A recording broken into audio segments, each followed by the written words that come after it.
Hey, this is Ryan, November 14th, 2016. I had a couple conversations after I made my last video, hoping for the best from Trump. And then I had people ask me, well, if he doesn't keep his campaign promises, are you going to call him a liar? Now, let's make this clear. I called him a liar in my last video, right? I don't trust him. He's lied. He's been caught lying, right? He's not a truthful guy. I've said this for 18 months. I said for the last at least 14 months that he's Hillary's wingman, right? I'm not, a Trump supporter. I didn't vote for Trump. I didn't vote for anybody. I didn't even feel like it was worth my time this year. If I would have voted, I probably would have voted for Vermin Supreme just as a protest vote. No, I'm not like a Trump guy, but I am glad out of the two options, it was Trump rather than Hillary. Kurt Cobain in 1993 said that, our generation is going to wisen up and we're going to elect a smart businessman. And he mentioned that it would probably be somebody like Donald Trump, when he spoke about our generation.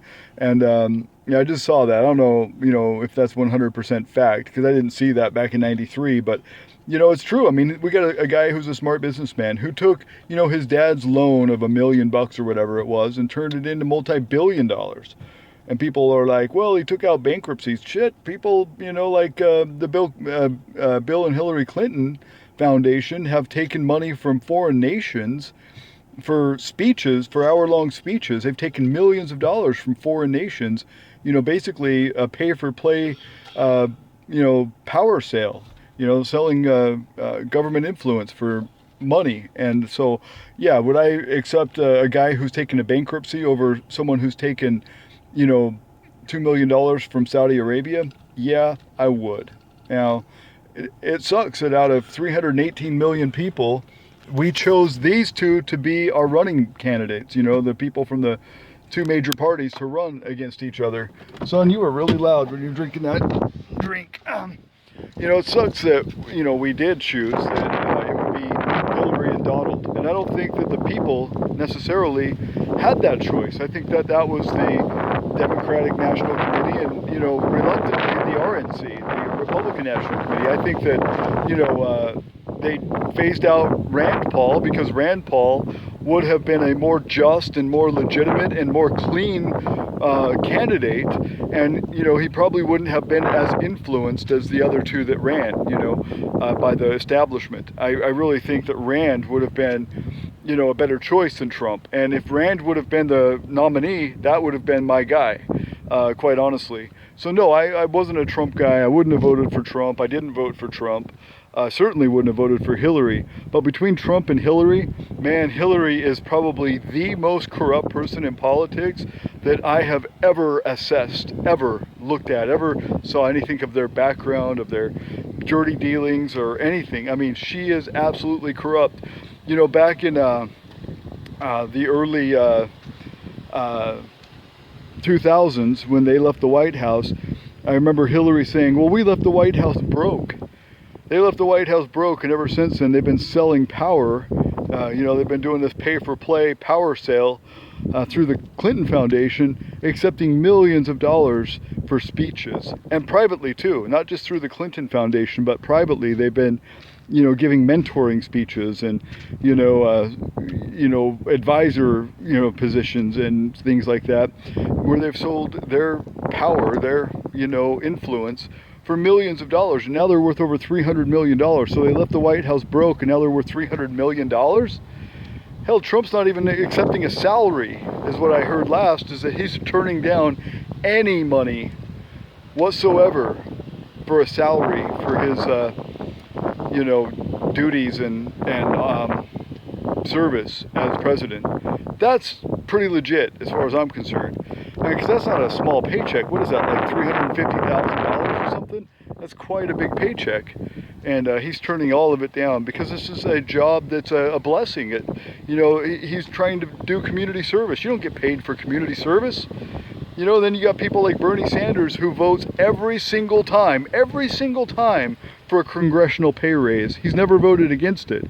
Ron Paul at least had the decency to vote against it and then donated back most of his salary, most of his congressional salary back to the government. Much like, Trump. Obviously, Ron Paul's not nearly as wealthy as Trump, But the people who, refuse a salary or take a smaller salary for their public service, get a little bit more credit from me. I'm sorry.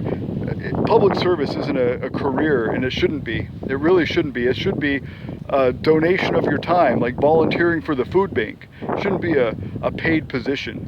Anyway, no, wasn't a Donald Trump supporter. I'm not a Donald Trump supporter. However, just like Obama, when Obama got elected on December 5th, 2008, I congratulated Obama, I wished him the best, and I asked him to keep his promises. You can go to my xcannabiscom account on YouTube. It's xcannabiscom. That's my username. So just youtube.com/xcannabis/ www.youtube.com/xcannabiscom. Sorry, it's been a long day. You can see back in 2008, on December 5th, I was very optimistic about Obama. Encouraged him. He wasn't the guy I voted for. I voted for Ralph Nader. And I mentioned that in my video. I said, hey, Obama's not my guy. I voted for Nader. But I wish him the best. I'm glad that he's our president.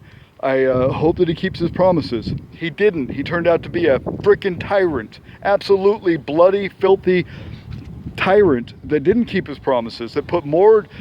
He indicted 6,100% more people in his first 2 years on federal MMJ charges than Bush did. Bush indicted one person in his whole presidency for medical marijuana on a federal level, via the DOJ. Obama, just in his first 2 years, by 2011, had 61 federal indictments for legal medical marijuana. That's how bad Obama was. Plus all the bloody wars, Libya, Syria, Pakistan, all the drones, Afghanistan, the continuance of the war. No, Obama was a bad choice. Probably worse than Trump's going to be. So I encourage Trump. I like a lot of what he said. I like the idea that he's going to dismantle the Federal Reserve. I like the idea he's going to appoint a conservative to the Supreme Court. I like his proposal for dismantling Roe versus Wade and giving it to the states to decide. I'm glad that he's going to let the states decide on marijuana to get the federal government out of marijuana. All these promises that he's made, I support. I support, the tariffs or the taxes on imports. Things like that make me happy. If he keeps his promises, if he even keeps if he keeps 3/4 of his promises, then he'll make a good president. That's my thoughts on it. Hopefully he keeps at least 3/4 of his promises, which is a hell of a lot more than Obama kept. And then we'll see. All right, peace out.